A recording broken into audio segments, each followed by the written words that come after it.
Hello friends, welcome back to our channel. Rythu Bharosa గురించి మరొక update వచ్చింది. దానికి సంబంధించిన పూర్తి వివరాలనైతే మనం ఈ వీడియోలో తెలుసుకుందాం.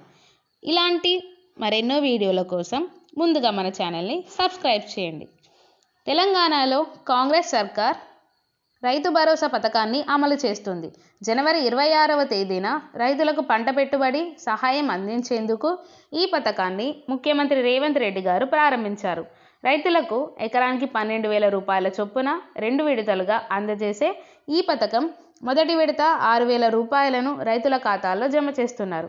జనవరి 26వ తేదీన రాష్ట్రంలోని అన్ని మండలాల్లో మండలానికి ఒక గ్రామం చొప్పున ఎంపిక చేసి ప్రారంభించగా వారికి 27వ తేదీన ఖాతాలలో డబ్బులు జమ చేశారు.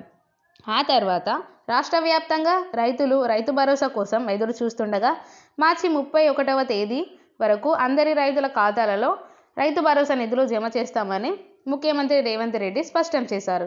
ఫిబ్రవరి 5వ తేదీన ఈ పథకం ద్వారా రైతులకు వారి ఖాతాలలో డబ్బులు జమ అయ్యాయి.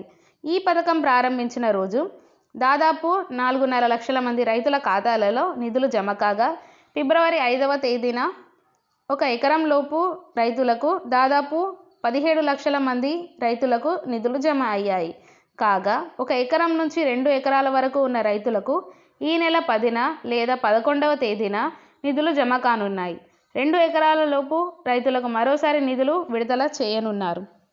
ఇలాంటి మరెన్నో వీడియోల కోసం మన ఛానల్ని రెగ్యులర్గా ఫాలో అవుతూ ఉండండి. సబ్స్క్రైబ్ చేయడం మర్చిపోకండి. Thank you. నమస్తే.